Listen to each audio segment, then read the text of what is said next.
Muito boa noite a todos vocês. Vai começar mais esse podcast que vocês adoram e que nós também adoramos fazer. O Calil com Farra, eu sou o Farra. Eu sou o Calil. Vamos lá. Antes de começar, aqueles recadinhos básicos de sempre que é: curta esse vídeo aqui, ó, comenta, diz o que você está achando, envia para seus amigos, compartilha. Se você está vendo agora na estreia, deixa aí embaixo as impressões.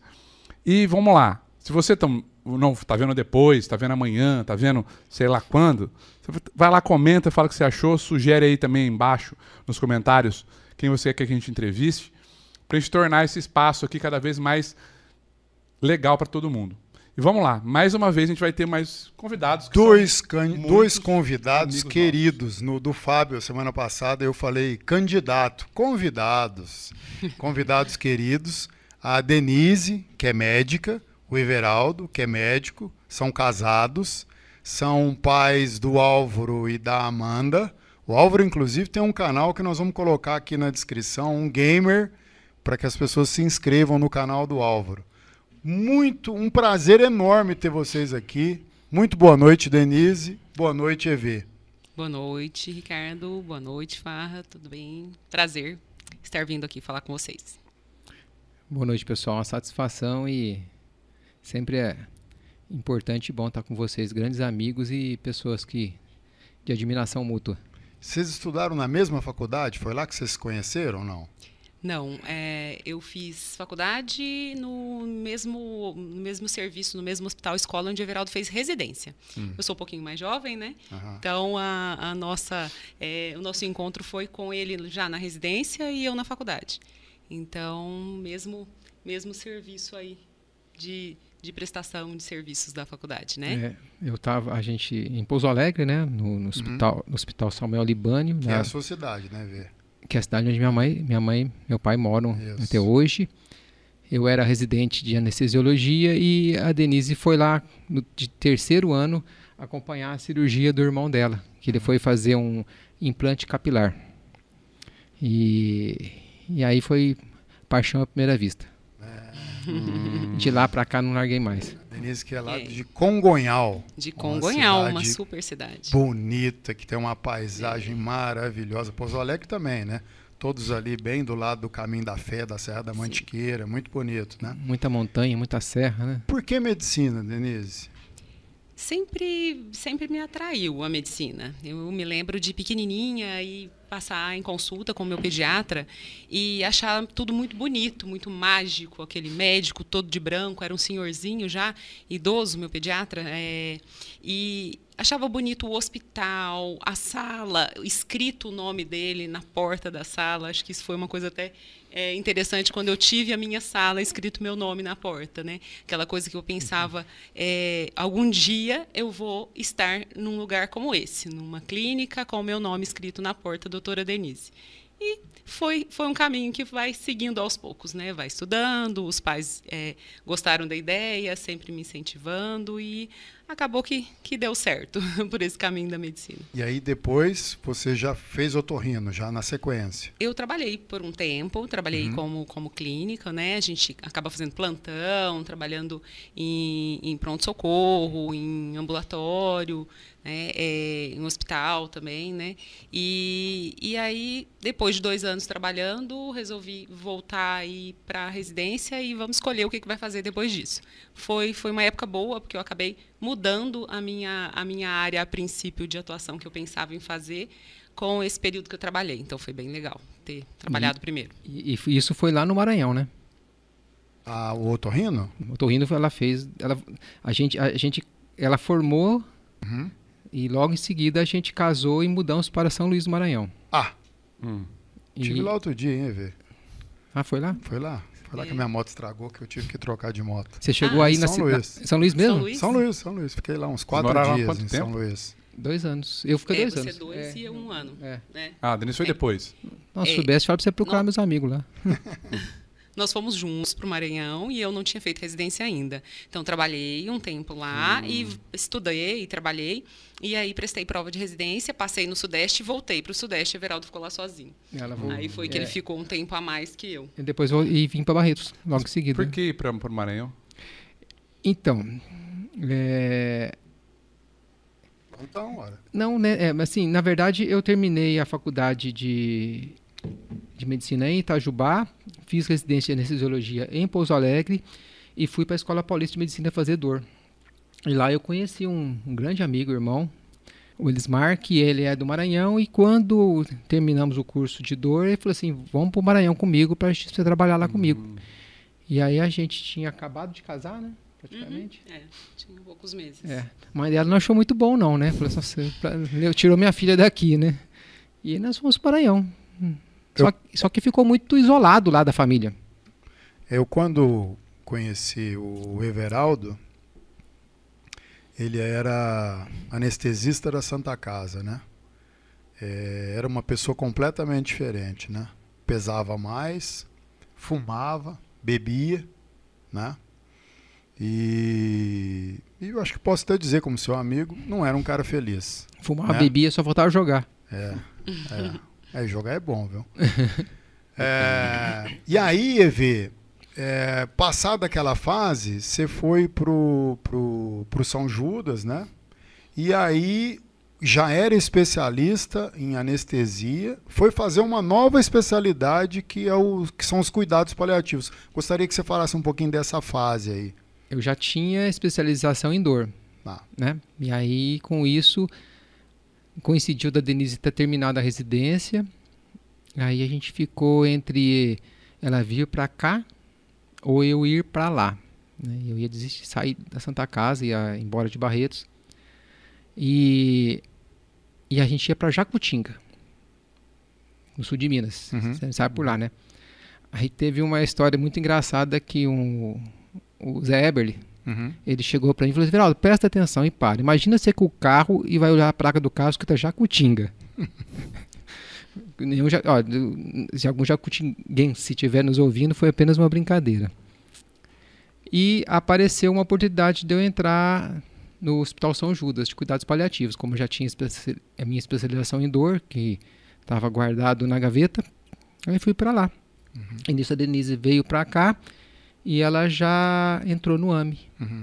Foi uma das primeiras, né, a fazer parte do AME. E está lá até hoje. Essa foi uma primeira mudança, né? Foi. De local de trabalho, né? De empregador, de especialidade, de trabalho. Mas a Denise otorrino, no AME e tal, e aí, inicialmente, eu acho que você foi primeiro e, na sequência, a Denise, né? Por uma mudança completa de vida. Vocês pesam muito menos hoje, são muito mais fortes, saudáveis, e a Denise ainda fez mais uma especialidade, que é a homeopatia, é mestre. Quem precisar de uma homeopata, tem a Denise, que é sensacional. E aí acho que um pouco você que a levou por esse caminho, Evê? A gente sempre é curioso, né? E eu acho que eu fiz a minha formação médica, com o meu grande conhecimento, foi depois da faculdade, né? A época de faculdade foi uma época muito tumultuada e conturbada na minha vida, mas eu realmente fui aprender medicina depois. E a grande virada de chave nisso foi quando eu já estava lá fazendo essa nova especialidade, eu resolvi fazer acupuntura. Então eu tenho formação em acupuntura, trabalhei com acupuntura lá no São Judas por muito, muito tempo. A parada nisso foi por conta de uma particularidade física minha e também na época da pandemia que parou.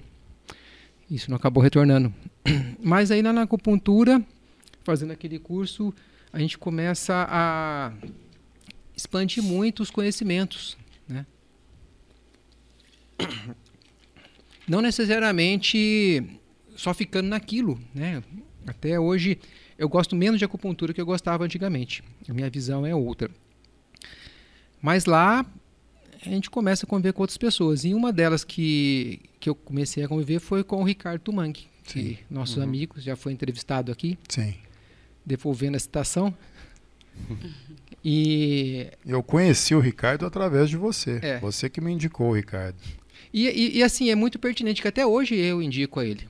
Sempre quando tem algum amigo que chega a mim e fala assim, vê, você tô precisando melhorar a saúde, eu tô não sei o quê, eu falo, eu penso que se eu for tratar esse meu amigo, talvez ele não vá fazer as coisas do jeito que eu quero que ele faça. Então eu vou passar a bola pro Tumangue. Então foi o caso contigo também, né? A Isabela, eu falei para ela assim, filha, se você estivesse lá hoje falando com o Everaldo, o que você perguntaria para ele? Ele falou, pai, fala para ele te contar como é que foi o curso de medicina dele como aluno. Como foi? Pede para ele te contar, porque a história que ele vai te responder, eu não sei, ela que deve saber, vai motivar um monte de gente. Um monte de gente que está achando difícil e quer parar, vai olhar para o Everaldo como um símbolo. Conta um pouco da sua caminhada no curso de medicina. Bom, então vamos voltar um pouco. Você perguntou para a Denise antes como que ela quis a medicina, né? E para mim não foi nada romântico esse de ter a vontade de ter o consultório, a plaquinha na porta, não. Eu venho de uma infância muito restrita, de poucas oportunidades, e eu mais um outro amigo que hoje também se tornou médico na mesma época, e hoje ele é deputado por Minas.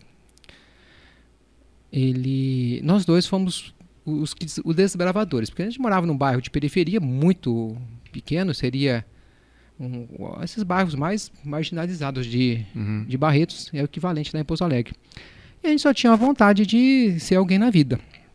Então a gente vai atrás de ganhar bolsa, fazer o colegial no cursinho terceiro integrado, com bolsa no ângulo, tudo ganhado, recebendo desconto aqui, desconto ali, e aí a gente entra na faculdade, eu entro na faculdade sem nenhum tostão no bolso, né? Tinha o dinheiro para fazer a matrícula e só. E trabalhei de garçom, desde o comecinho já fui dar aula em colégio, fui dar aula em pré-vestibulares. Até outro dia a Denise estava falando que o Álvaro não sabia, nosso filho, né? Que eu já dormi em casa abandonada, né? A gente ia e chegava até arrumava as namoradas e almoçava e jantava na casa da namorada de tudo quanto é jeito.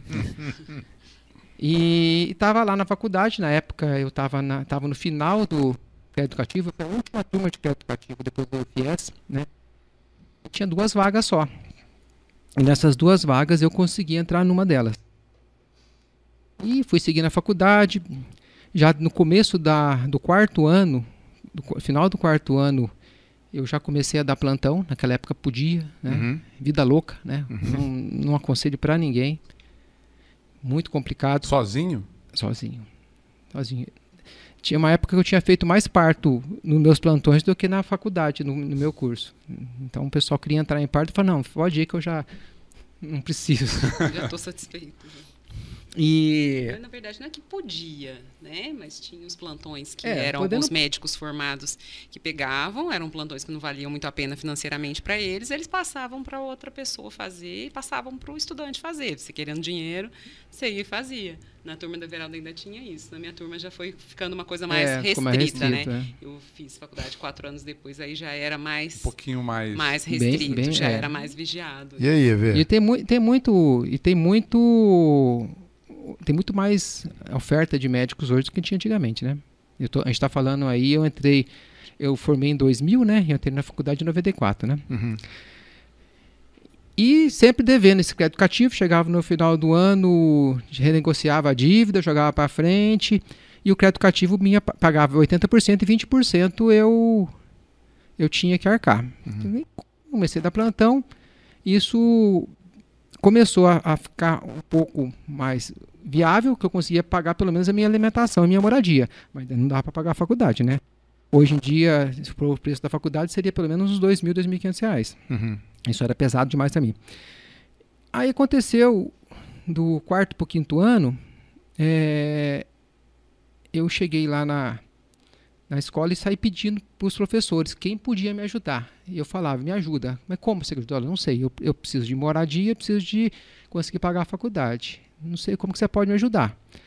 Aí um deles me ofereceu uma casa que tinha no centro da cidade, que era uma casa abandonada. Eu fiquei morando lá, era uma casa enorme, devia ter uns, por baixo uns 40 cômodos.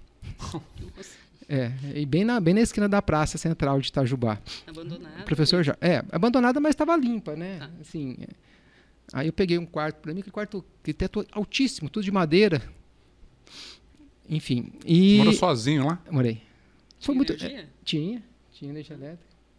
Tinha umas cômodas carunchadas. Mas tinha móvel na casa? Tinha uma cômoda e eu levei um colchão para lá. Dormia no chão. Geladeira, essas coisas? Não tinha. Não tinha geladeira. Acho que nem na época nem me preocupei com isso. Não tinha comida mesmo. Eu cheguei a morar uma vez num negócio que era um cortiço, que tinha um buraco desse tamanho, assim, da porta, que você via a rua, né? A gente conseguia ver o que estava acontecendo. E tinha de todo tipo lá. Aí, um colega meu comprava... Lembra rabo quente, que você esquentava? Você dava café, água, né? Esquentava chamate e comia com farinha de milho. Aí, nesse quarto ano, quando eu fui negociar minha dívida, a Mafalda, que a tesoureira, falou assim, não, você não está devendo nada. Eu falei, mas como assim? Eu falei, não está devendo. Porque a faculdade falou, não, uma pessoa está pagando para você, mas ela me prometeu, ela pediu para me prometer não contar para ela, não contar para você quem que era. E passou, 4º, 5º, 6º ano. E aí só no 6º ano que eu descobri quem que era. Foi a diretora da faculdade. Poxa. A Cristina. Que bacana. Ela que começou a... Ela pagou. Te apadrinhou. Me amadrinhou, né? E com essa dificuldade que foi, a forma como você foi criada, essa dificuldade financeira e tal... Como é que é criar o Álvaro e a Amanda numa realidade completamente diferente, Evê? Vocês dois são médicos, vocês dois são super competentes, trabalham bastante e têm uma vida bem melhor, incomparável com essa vida aí, né? Até difícil de acreditar. Eu imagino que a Amanda deve pensar, não, como assim? Meu pai morava numa casa abandonada, né? Como é que é essa criação? Então, é difícil até de opinar. Vou deixar para a Denise responder essa aí, porque uma coisa que eu sei fazer bem é me esforçar. Eu acho que desde sempre eu sei me esforçar. Isso eu sei fazer bem. Até a gente veio para cá conversando sobre questões que o Álvaro está fazendo ou deixando de fazer, que são atitudes que, ao meu ver, são bem diferentes do que eu gostaria, do que eu faria, né? Acaba sendo uma guerra, né, de valores, né? O que a gente pode oferecer e o que a gente deve oferecer, né? É claro que a gente tendo a possibilidade, é a melhor escola, é o melhor do melhor de tudo, mas a gente, ao mesmo tempo, tem sempre que dar aquele passinho atrás e pensar, nossa, mas será que isso tá trazendo um valor? Porque o mais importante, eu acho que é o trazer valor, né, do que trazer o bem em si. Então, acaba sendo uma guerra interior aí, né? Isso eu posso dar. Mas será que eu devo dar? Né? Será que eu devo fazer dessa maneira? Então, a gente sempre tem umas conversas importantes a esse respeito, né? Tanto com as crianças, como entre nós também, né? Como que vamos proceder em relação ao que a gente pode oferecer para eles, né? E é muito diferente, né? São gerações diferentes, então é muito difícil para a gente criar filhos, né? São gerações diferentes, a criação que nós tivemos, não só pelas condições socioeconômicas diferentes, mas também pelas condições culturais diferentes que os nossos pais tinham, diferentes das nossas, né? E aí é uma busca de tentar errar o mínimo possível, porque na verdade a gente erra, né? A gente erra o tempo todo, mas tentar errar o mínimo possível e passar para eles os valores do que realmente é importante, né? É importante ter bens, mas é importante também ter o seu bem interno, né? Você se conhecer bem, você ser uma pessoa do bem, né? Então são coisas que a gente tem que estar sempre pesando para passar uma forma correta para eles, né? Mas você sabe que eu acredito muito que o exemplo ele é o melhor jeito de educar os filhos, né? Eu não tenho filhos, mas eu acredito que o exemplo ele arrasta, né, muito mais do que a gente falar sobre isso. Então, assim, conhecendo a história do EV, a gente tem um exemplo em casa de como valorizar as coisas, né? De como as coisas podem ser importantes em determinados momentos. Eu espero. Mas eu tenho certeza, porque vocês não só têm essa... vocês praticam isso. Eu acho que vocês não ostentam, vocês têm uma vida condizente com aquilo que vocês têm. A gente não está dizendo para fazer voto de pobreza aqui, mas é diferente de ter uma ostentação, de praticar, de supérfluos, de trazer coisas que não são essenciais para a gente ter valores, né? Eu acho que esse caminho é muito importante, porque talvez, né, lá na frente vocês vão enxergar que como vocês estão fazendo, trazendo um exemplo, é óbvio, né? Os filhos, a geração, né, da internet, da inundação das redes sociais que eles têm na nossa vida, muitas vezes ela é complicada, né? Porque a gente não controla muito o que eles consomem. Mas pelo menos algumas coisas eu fico feliz que, por exemplo, tanto o Álvaro quanto a Amanda, eles são saudáveis, eles gostam de uma alimentação mais voltada para o que a gente acredita. Porque o exemplo de vocês... Eles praticam esporte, né? Eles gostam de se manter bem, gostam de... Eles não são crianças que tomam refrigerante, comem muita carne e praticam seus esportes e... Enfim. Gostam de música boa. Gostam de um rockinho, hein? Eu tive uma passagem com a Denise há muito tempo, não me lembro, mas há muitos anos, em que eu a procurei, né? E eu sou ex-fumante, né? Então foi logo depois de eu deixar de fumar. E aí catarro e tal, e sempre resfriado, e aquele negócio e tal. E aí procurei ela me perguntou: você quer só tirar os sintomas ou você quer ficar curado disso aí? Aí eu falei: mas porque tem diferença? Ela falou: tem. O que você quer? Não, eu quero ficar curado. Ela falou: então vai demorar um pouquinho mais, mas eu vou te curar. E aí ela me passou lá várias homeopatias, né? Aí eu desci lá no André, né? E pedi pro André manipular. E o André falou: você já viu como faz isso? Eu falei: não. Eu falei: então você vem aqui, né? Fui lá, entrei na farmácia. O André é das antigas, né? Então ele faz a homeopatia, ele explicou para mim como é que é o movimento, tal, bem bacana, né? E aí eu me lembro, Evê, que eu peguei aqueles tubinhos, aquelas gotinhas lá, né? E aí a Denise dizia: 5 gotas tal, 5 gotas tal. E eu peguei e despejava, né? Falava: que 5 gotas? Que? E mandava um tubete cada vez, né? E aí eu falei para ela: não tô melhorando. Ela falou: como assim você não tá melhorando? Você tá fazendo isso? Aí eu falei: não, eu tô tomando um pouquinho mais. Ela falou: mas se fosse para tomar mais, eu tinha te falado. Segue o que eu te falei. E aí eu sarei e tal. E ela vive me salvando, né? Às vezes eu tô no meio de uma viagem de moto aí, e aí faço aquela consulta por vídeo, né? Então, assim... Faz tempo, você tá bem agora. Ótimo. Agora, Denise, como que foi, assim, fazer essa segunda especialidade?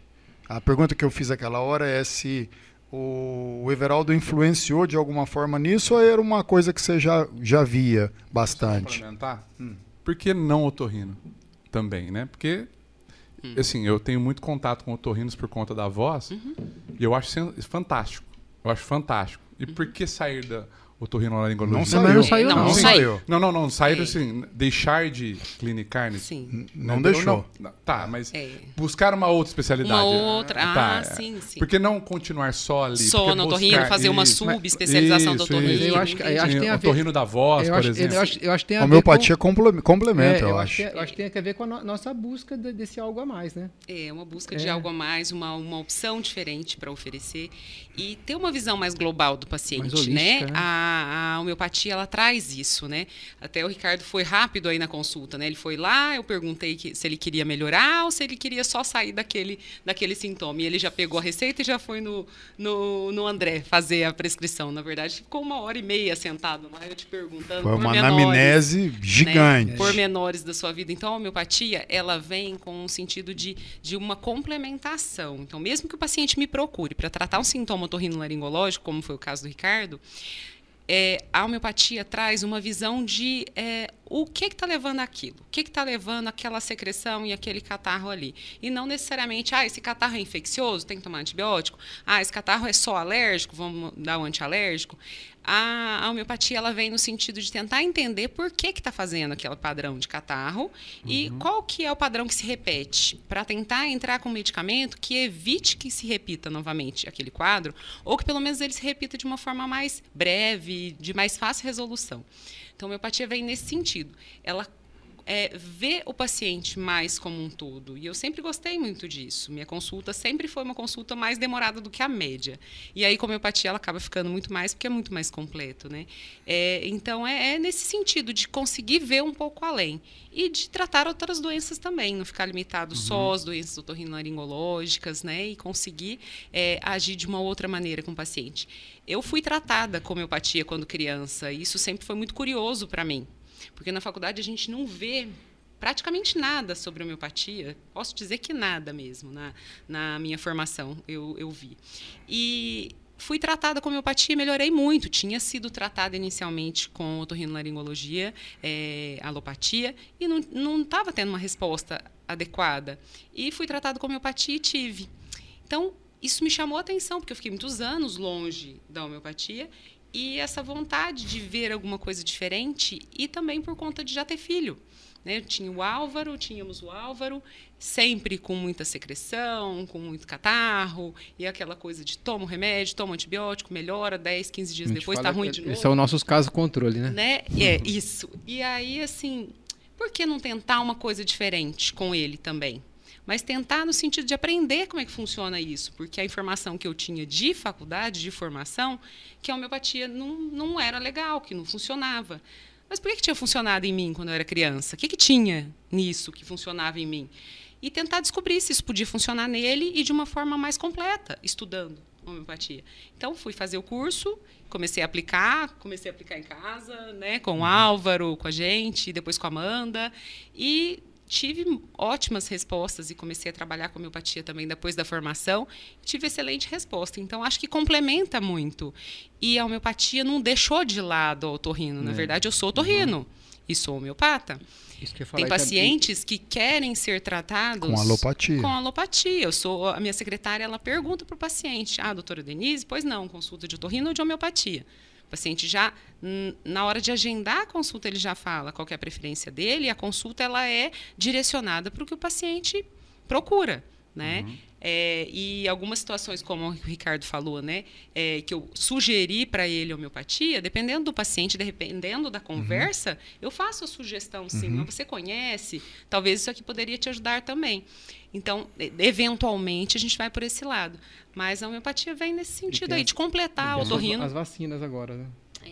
Que vem nesse sentido de completar o otorrino, né? E mais a questão de alergologia, que é muito interessante também. Então, pensar nessa questão de casa mais que o otorrino agora. De tratar o paciente, né? Pensar nessa parte aí de prevenção. Então, vem a questão aí também de alergia. Nossa, eu vou precisar fazer, porque eu tô com fundo de nariz, por causa do refluxo, com uma secreção... Sim. Terrível. E aí tem que pensar, né? É só o tratamento mesmo, medicamentoso? Ok. Não, eu tem alguma coisa não mais? Melhorando, entendeu? Então, um problema. Aí, às vezes, tem que pensar de uma outra maneira. Será que se a gente fizer desse outro jeito, será que não vai funcionar melhor? Sim. Comer menos. Mas, Denise, ainda tem médicos que dizem o seguinte: isso aí é uma enganação, essas gotinhas aí, essas bolinhas. Hoje menos, né? É uma especialidade médica. É uma especialidade médica com reconhecimento. Título de especialista. Título de especialista, fiz prova de especialização. Pela Associação Médica Brasileira. Tudo. Reconhecido pelo MEC. E talvez por ignorância, né, algumas pessoas pelo Conselho Federal de Medicina ainda tem um certo preconceito, né, com a homeopatia. Mas eu vejo que os resultados é que mostram, né? Quer dizer, se fosse água com açúcar, né, como muita gente acha que não traria o resultado, né? Que seria apenas um placebo, né? Então, né? Não funciona, não dá efeito, né? A maior eficácia que tem de um medicamento, pode procurar isso no Google, em relacionado a uma patologia, a acurácia desse medicamento trabalhar uma patologia é uma porcentagem. Vocês adivinham quantos por cento que é a maior eficácia que existe entre todas as classes medicamentosas de um medicamento casando com uma terapia? Medicamento alopático. Quantos por cento você acha que ele é eficaz? A eficácia. O top. Vamos chutar um. Depende da droga, né? A maior eficácia relacionada a um medicamento com uma patologia. Chutar 30%. 13%. é o inibidor da ECA, né? O captopril para insuficiência cardíaca. O resto está tudo abaixo dele. Caramba. Uhum. EV, lá no ambiente que você trabalha, no São Judas, nos cuidados paliativos, você lida muito com vida e morte. Como que isso te impactou no momento? E como isso te modificou de alguma forma? Eu lido com vida e vida, né? Porque a gente sempre lá vai entregar ao paciente não aumento dos dias de vida, mas aumento da qualidade daquele dia que ele vive.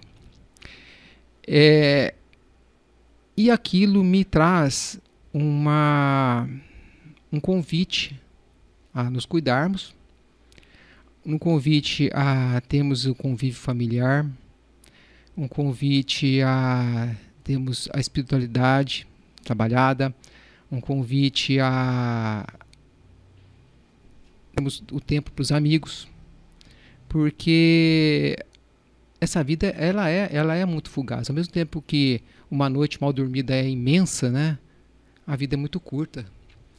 E lá sempre me convidou a ir atrás desse cuidado.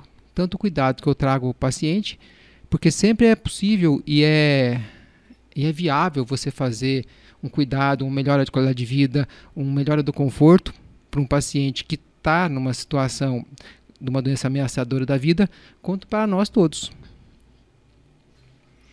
Eu vejo assim que talvez essa sua busca pela medicina integrativa, que muita gente nem sabe que você ainda tem mais essa especialidade, né? Mais essa pós, né? De medicina integrativa, e aí conheceu várias ferramentas, né? Talvez isso tenha mudado a sua vida, né? Alimentação, saúde mental, como chama, o ozônio, né? O ozônio que eu conheci através de você, né? O uso do ozônio, né? Esse tipo de coisa. Foi essa sua atividade que fez você procurar por essa medicina que realmente é preventiva e muda a vida da pessoa? Bom, aí voltando lá no comecinho, fazendo acupuntura, conheço Tumangue, aí eu estou aqui trabalhando com cuidado paliativo, querendo fazer algo a mais, e aí Tumangue me fala, eu estou fazendo a pós do Lair. Aí você foi uma das pessoas que me incentivou a fazer, lembra? Me lembro. E fiz, né? Fiz a pós do Lair, foram 20 meses indo para São Paulo. E é um divisor de águas, né? Que abre a cabeça da gente para, pelo menos, saber ouvir o que o outro tem a dizer. Sempre isso é importante, porque da mesma forma como falam que a homeopatia é uma coisa que não funciona, muitos falam que ele é um médico trambiqueiro, charlatão. E não, né? Uma das coisas que ele mais falava pra gente, dinheiro que você ganha sem ter a honestidade da medicina não te serve. E nessa pós, a gente aprende desde a parte de adequação nutricional a doenças do metabolismo e aumento da longevidade, melhora da longevidade. E terapias também complementares, como o ozônio. Agora, dia 28 de agosto desse ano, o Conselho Federal de Medicina aprovou o ozônio para uso médico, agora que aconteceu isso, para o tratamento de feridas. E eu vou começar a fazer isso agora também lá no hospital. Vamos continuar com essa inovação, levar para o tratamento de feridas. Já estou em contato com uma enfermeira lá, muito amiga, que já trabalha na parte de feridas, que ela vai fazer a parte visual, enquanto eu vou fazer a parte intelectual da situação, avaliação, né, porque a gente ainda não falou, mas eu tenho baixa visão, né? Eu sou praticamente cego, né? Muitos que me conhecem já sabem disso, né? Mas essa é a outra identidade nova que surgiu na vida desse casal. Eu, assim, como você é meu amigo, eu convivo com vocês, né? E eu acompanhei a evolução dessa doença nos olhos, né? E como isso te afetou, né? Daquilo que você me fala, daquilo que você sente, das dores que você tem, né?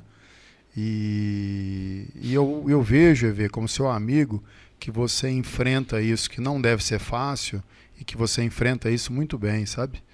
Você continua sendo, você não mudou, você continua sendo um bom amigo, você continua sendo um excelente médico, e você se preocupa com o seu paciente. Eu sei bem como você vai, e eu acho que essa dificuldade visual, todos nós acho que temos dificuldades, né?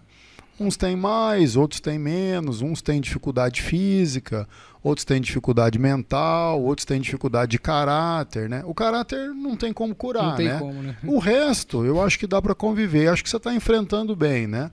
Eu tenho um jeito diferente de encarar essas coisas que a gente não pode mudar na vida, né? E você bem sabe disso, né?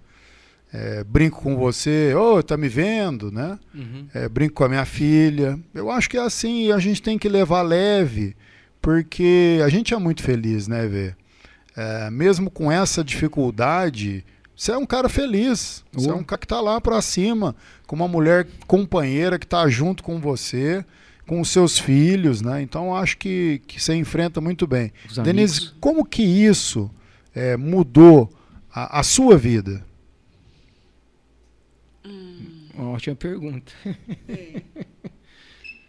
As coisas vão mudando, a gente vai se adaptando a elas, né? Questão de mobilidade, né? De ter que estar sempre eu sendo o ser que é mais móvel nessa família aqui, né? Em algumas situações motorista, pegando aquela função mais masculina de ser, né? Uhum. Mas é interessante, tem até uma brincadeira que o Everaldo faz sobre minha família, né? A filha do Mané, né? Lá vai ela de novo. É meio que isso, né, Vê? O pai dela... a que vai e compra lata de tinta e põe no carro e chega em casa e tira a lata de tinta do carro. É meio que o meu padrão, assim, já meio que ir pegando as coisas e fazendo. Então, acho que casou certo, a dupla certa aí. Impacta, é claro, né? A gente tende a querer brincar sobre a situação. É claro que tem o seu impacto negativo também, mas faz parte, né? Uhum. A vida é assim. Isso, ela já chegou já cheguei a chorar no colo dela por isso, sim. Uhum. Isso influencia, né? Com certeza tem os seus poréns, mas faz parte. Esse é o percalço da vida desse momento. Sabe-se lá quais serão os próximos, né? Então a gente tem que estar pronto para assumir. O meu medo era não conseguir continuar trabalhando, né? Sim, mas o que acontece é o seguinte. Primeiro, quem não te conhece não sabe o tanto que você estuda. Né? Tanto que você é curioso e tal, e aí você adapta tudo, né? Você já adaptou seu celular, você adaptou o computador, então assim, o conhecimento, você vai atrás dele assim com voracidade, tecnologia, procura tecnologia e tal, então assim, você é um excelente médico e isso não te atrapalha, por quê? É só você adaptar. Isso aqui eu não estou vendo. Que cor tá aqui? Pronto. O seu tato é um negócio que resolve muita coisa, né? E como foi assim pro hospital, né? Como é que é isso para os pacientes, né? Então, hoje eu trabalho com teleatendimento e faço a preceptoria dos residentes, né? O teleatendimento, como você bem falou, o computador está todo adaptado, né? A parte de imagem que eu vejo do paciente, eu percebo vultos e numa situação de necessidade eu peço para algum colega ajudar. E eu fiquei muito apreensivo quando isso começou a acontecer, porque a primeira impressão, a primeira atitude é tentar esconder, mas não dá para esconder, né? Não dá para fingir que isso não está acontecendo, né? Eu tenho alguns amigos que a gente acabei montando um grupo de médicos com deficiência visual. Até agora eu já encontrei 15 médicos no Brasil, entre cegos e deficientes. E tem alguns que estão tentando esconder. Tem médicos de cidade pequena que, sabe, eu acho que não dá para esconder. E eu encontrei a acessibilidade onde eu trabalho. E isso de uma forma que me emocionou muito e que eu não imaginava que ia ser tão bem acolhido, tão bem aceito, né? Há uns 2 anos e meio, mais ou menos, atrás, eu estava na situação que eu não sabia o que fazer. Aí eu entrei em contato com a secretária do Henrique e fui lá. Eu e a Denise, ela foi junto, nós fomos juntos.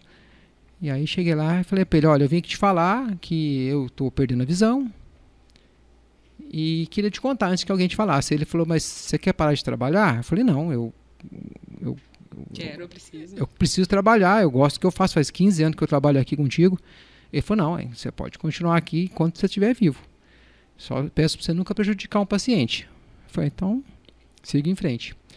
Comecei a minha habilitação e reabilitação pedagógica na Associação dos Deficientes Visuais de Ribeirão Preto. Tá fazendo o mês que vem, agora faz 1 ano que eu estou indo lá.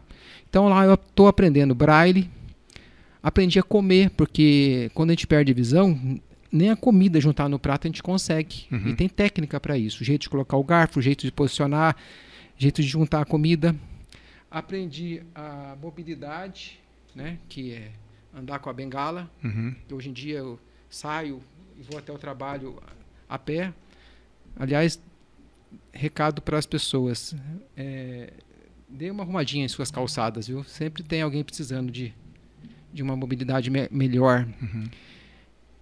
E a parte de informática, onde o computador é adaptado, o celular, e a convivência, né? Porque ver pessoas com o mesmo problema que eu tenho e enfrentando a vida, isso faz a gente falar, poxa, é possível.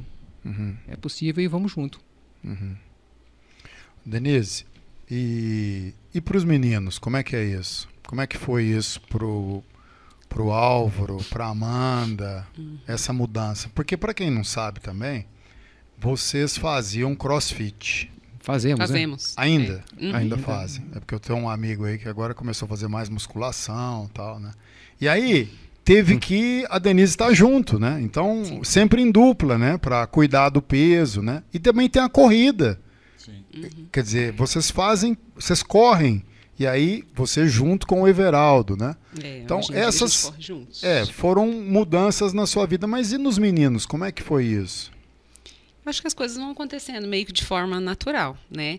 No começo acaba sendo um pouco assustador, porque tem essa questão da própria pessoa querer esconder e os em volta também, né? Eles são crianças ainda, né? Mas acho que até que eles levaram de uma forma... Eu até com orgulho, eu acho. Acho que de uma forma bem tranquila. Hoje em dia, é bem tranquila, eles ajudam. E igual você falou que você faz a piada, você está me vendo aqui. Isso, em casa é uma piada interna também. Você deixou isso bagunçado, você não viu isso. O Álvaro é muito tirador de sarro, ele faz umas gracinhas com o Everaldo, porque não está enxergando. Então, assim, acho que adaptou-se àquela rotina. Se tem uma pizza, aquele pedaço mais bonito, eles pegam a giro para ficar longe de mim. Então, tem essas pequenas sacanagens aí que a gente vai fazendo pelo caminho. Mas a gente tem que levar leve, né? Fiquei impressionado que tem pizza na sua casa. Eu vou te dar a receita, tem pizza de linguiça. Em vez de você usar a massa de trigo, você pega a linguiça, desmonta ela e... Tira só a parte de dentro acabou, dela. Viu? Entendi. A massa agora faz que você falou pizza, eu falei, quê? Umas 12 linguiças. Não, mas tem, de vez em quando. De vez em quando. Tem uma pizzazinha, faz bem pro espírito, né? Eu tô numa carnívora, Evê. Tô numa carnívora há 40 dias, 38 dias mais ou menos. É bom, hein? Só carnívora mesmo. E já foram 5, eu quero mais 10. E então gordura? Muita gordura de vários tipos. Tem gente agora falando, nossa, mas pode e deve. Gordura boa, né? Gordura boa. Gordura de abacate, gordura de carne. De carne. Né? De carne. Abacate também é bom. Vai. Uma vez por dia. Por trimestre. Não. Gordura de carne é o combustível, tudo que você faz todo dia igual... Por isso que é bom comer carne todo dia. Então, carne e água. Bem carnívoro também. Para repetir, é só carne e água. Carne e água. O resto, você fez... Ovo. Todo dia, não. Ovo. Eu como quase todo dia. Não, então... Bacon. Aí já é ultraprocessado, então vai leve com bacon. É gostoso, né? Nem aquele bacon artesanal? Aquele... o panceta que você compra no mercado. Não, aquele artesanal que sabe que você compra, que o cara cura aquele bacon. Tem sal de cura, põe né? aí no meio. Tem sal de cura, né? Às vezes tem açúcar, Não, pode, mas todo dia não. Tudo que você faz todo dia é só carne e água. Isso. Certo, agora abacate, ovo principalmente todo dia não é legal. 3 vezes por semana, legal. Tipo assim, não tem outra coisa. tudo bem. Né? É melhor ovo do que pão. É melhor ovo do que pão. Do que macarrão. Né? Então, se for farinha comer... branca. Igual hoje hoje eu tava vendo... o o que eu tenho, é ovo e carne. Então, come ovo e carne, ao invés de comer pão. Você acha que dá mais doença crônica? Pão ou cigarro? Pão. Por causa do açúcar? Por quê? Não, o consumo mais elevado, né? Não é pão. Pão dá muito mais doença que cigarro. Não tô falando para ninguém fumar. Certo? Não. Cigarro é péssimo. É péssimo. Só que pão também dá mais doença. Quantas pessoas mais nesse mundo têm doença crônica e come pão e quantas que fumam? Agora geralmente quem fuma e come pão, né?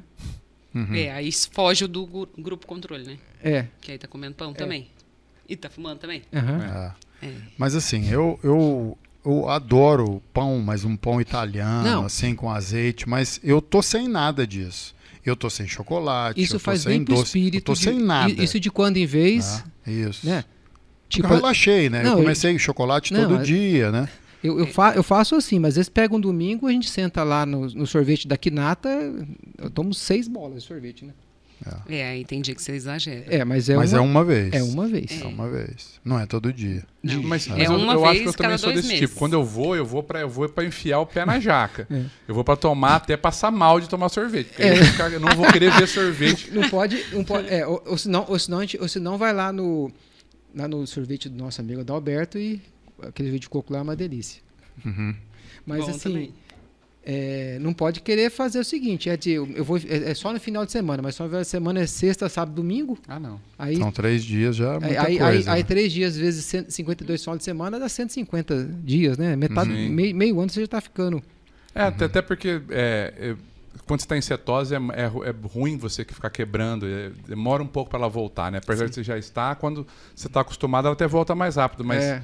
Ficar quebrando a cetose não é uma ideia muito legal. Agora, se né? você estiver tendo refluxo aí, tem que ver direitinho isso aí para dar uma melhorada nisso, hein? Então, eu tô com um pouco. Por causa de, exatamente, eu não sei se é o excesso de gordura ou se é a hernia de hiato que tá ruim, entendeu? Mas você está comendo rápido demais. Porque a gente desconta na ansiedade, né? A comida traz um acarinhamento, né? A comida nos agrada, né? Sacia, né? Não, agrada mesmo, né? Agrada, um agrado. É um agrado. Né? A gente fica mais feliz. A situação afetiva que a comida te traz eu acho que a gente consegue isso, talvez, no esporte. Sim. Mas você não consegue ter isso todo momento, né? Uma outra coisa que eu me lembrei aqui agora, da última vez que eu fiz os exames, né? Que você pediu e te levei, daí eu achava que isso ia estar muito pior do que estava, você disse não está tão ruim, né? E aí eu falei, o EV, então agora está na hora já da gente fazer a reposição hormonal, né? Você falou, não é assim. Não. Tem um monte de ferramenta para usar antes de você ir para esse lado. Se você continuar nessa pegada carnívora e esporte, talvez você nunca precise. Mas eu tenho visto aqui em Barretos, você vê, eu conheço várias pessoas, né, que estão tomando um coquetel assim com gosto, né? E a maioria sem acompanhamento médico, né? Com acompanhamento do professor, com acompanhamento às vezes da pessoa da academia, né? E assim, eu lembro das explicações que você dá do eixo hormonal, daquele, mesmo para o médico, aquele cuidado, colocar um pouquinho ali, vai aromatizar e tal. Pô, isso é um crime, né, velho? Eu tenho amigos que fazem isso, né?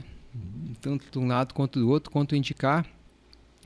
Mas se você tem um planejamento alimentar de comida boa, comida de verdade, descanso e treino...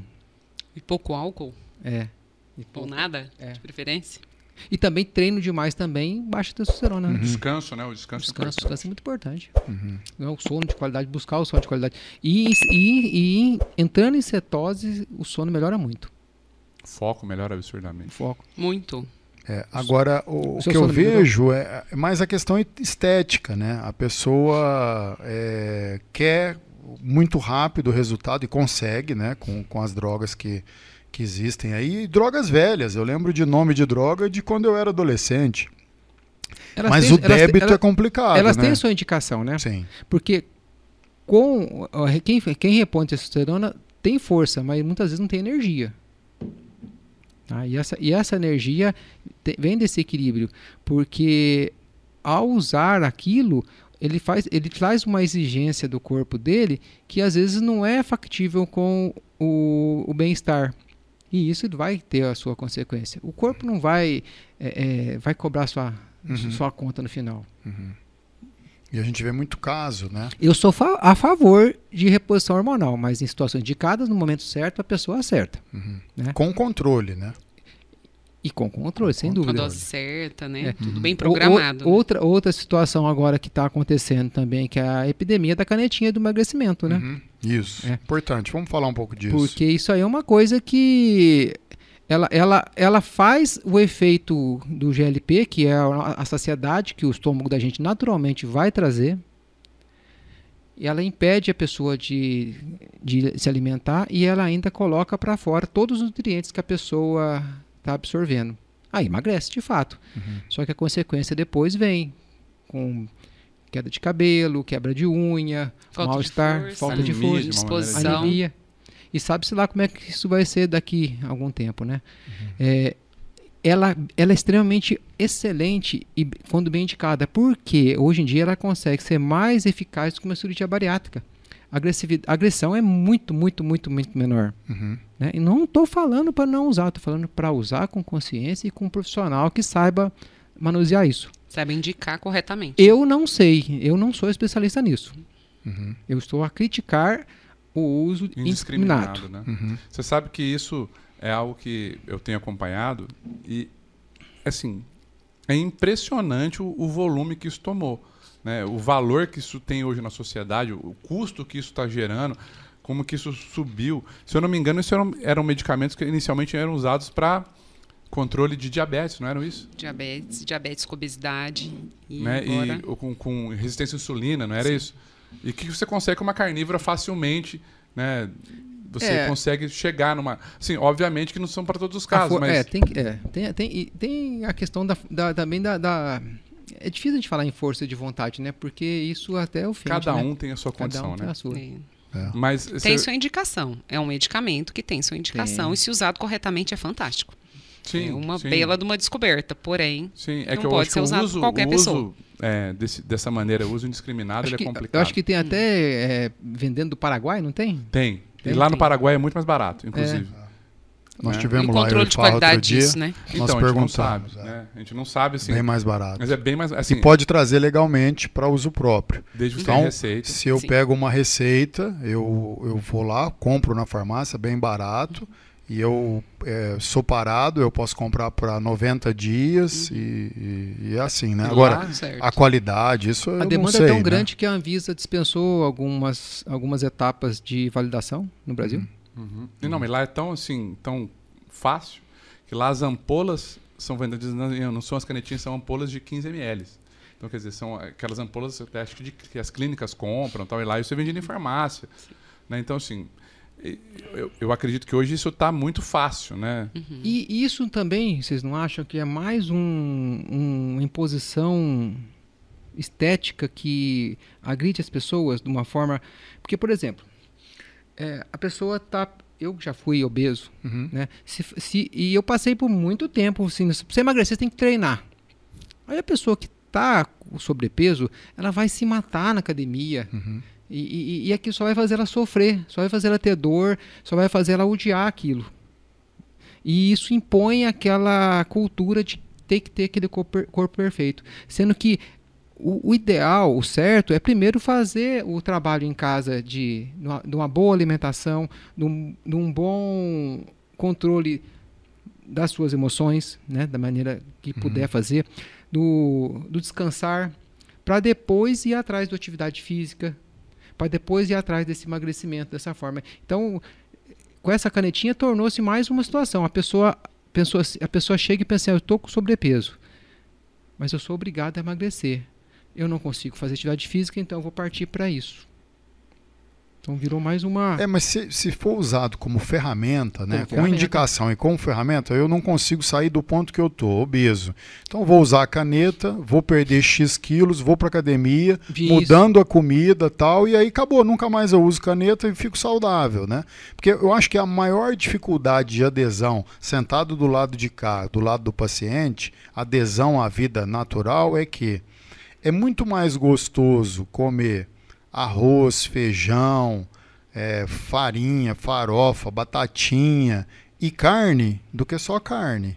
É muito mais gostoso. Você põe uma pimenta, mais fácil também, né? E o problema é que isso todo dia você ganha X grama, todo dia, aquilo é normal. De alguns anos. Né? Não, Quer dizer, se em 30 dias eu perdi 5 quilos é um saco de arroz. E eu acho pouco, acho que está demorando. Fico pensando, será que a minha resistência não está alta? Né? Fico pensando. Mas eu vou tranquilo, sem pressa, continuar. E outra coisa, qual que é a dificuldade da adesão? Para mim, eu sou radical. Então, por exemplo, desde 2017, eu não tomo mais refrigerante. Eu nunca bebi, nunca tomei álcool. Então eu tomava refrigerante. E aí depois substituí, suco de laranja, suco de laranja, companheiro, tem mais açúcar ainda.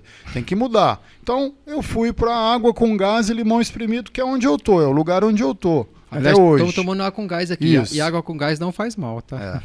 E eu sou radical, por quê? Porque se eu chegar em casa... Essa noite eu sonhei que eu fui na geladeira, peguei um pedaço de chocolate e falei, não, só um pedaço.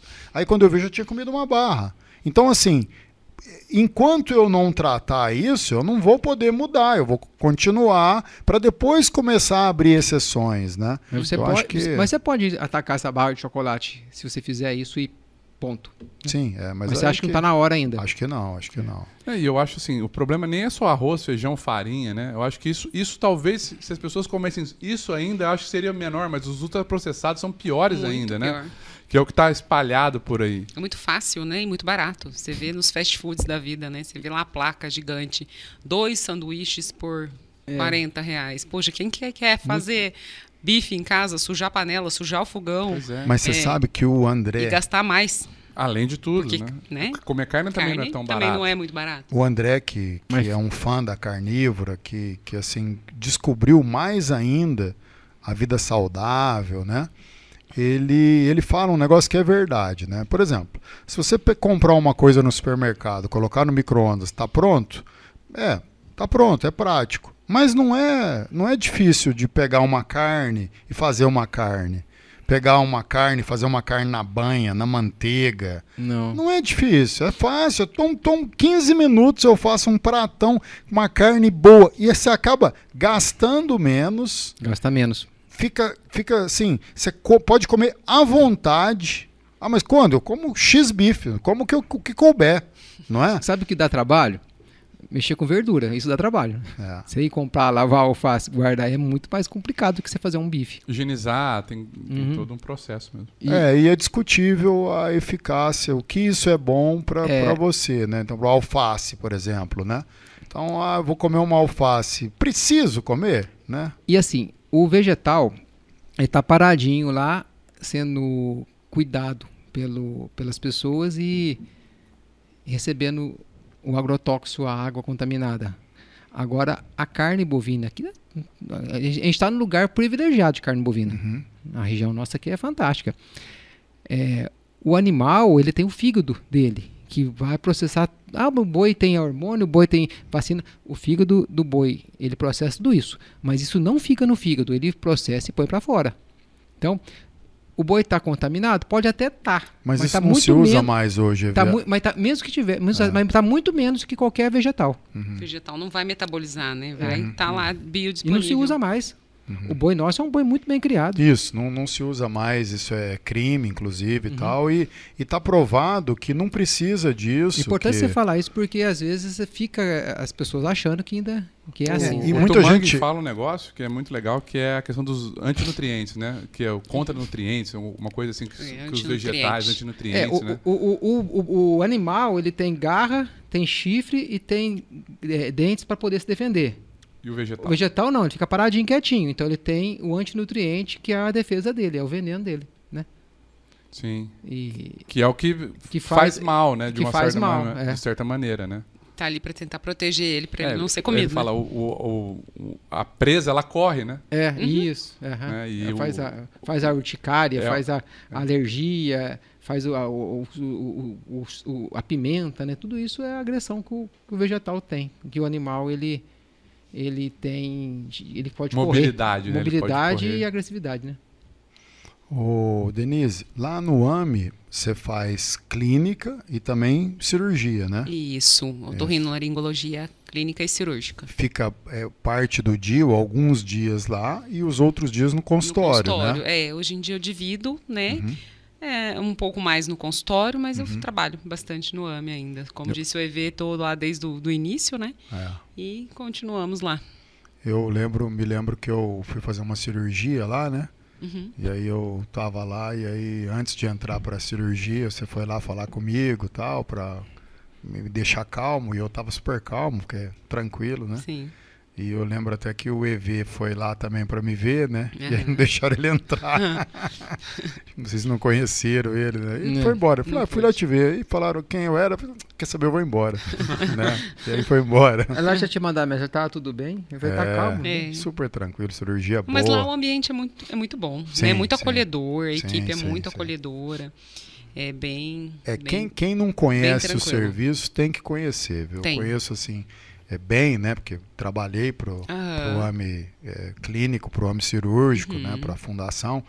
E lá é um serviço que a fundação executa muito bem, né? Sim. Então as pessoas da região aqui, né? Dos municípios da região são super bem tratadas lá por médicos capacitados. O médico que nos operou, né? O André, ele tem uma equipe lá de oftalmo, né? Então a gente tem assim gente muito gabaritada lá oferecendo um serviço de muita qualidade, né? É bem bacana mesmo, né? É um serviço bem prestado aí, né?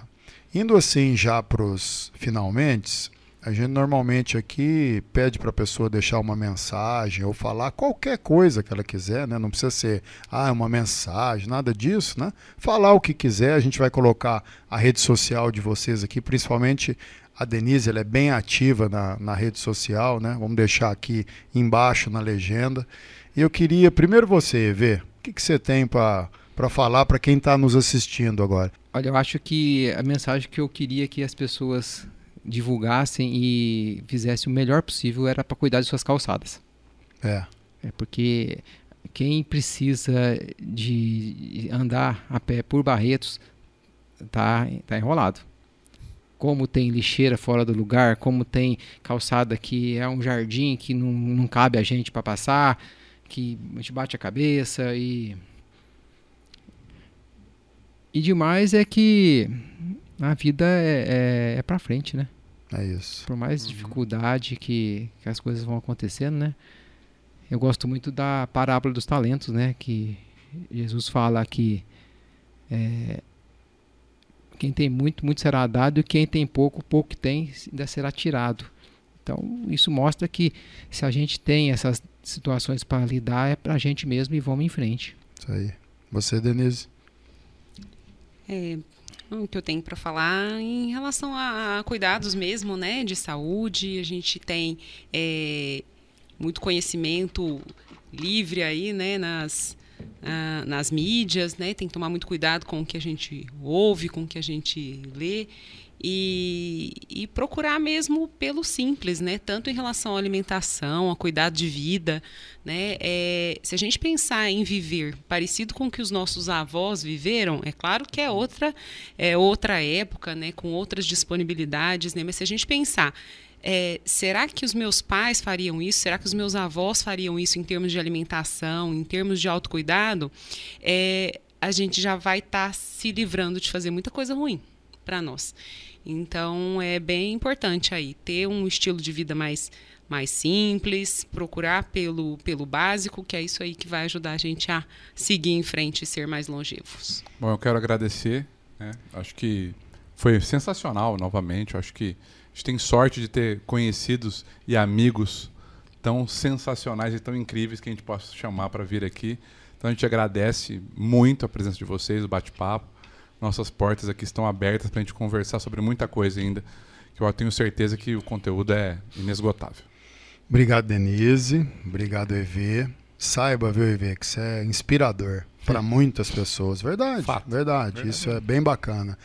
Para vocês que estão aqui até agora, a gente queria pedir para que vocês curtam, para que vocês comentem, para que compartilhem. Quem não está inscrito no canal, se inscreva no canal, porque é assim que o YouTube passa a entregar o nosso conteúdo e a gente sabe que está no caminho certo. Muito obrigado pela audiência de sempre. Boa noite. Boa noite a todos vocês. Muito obrigado. Boa noite.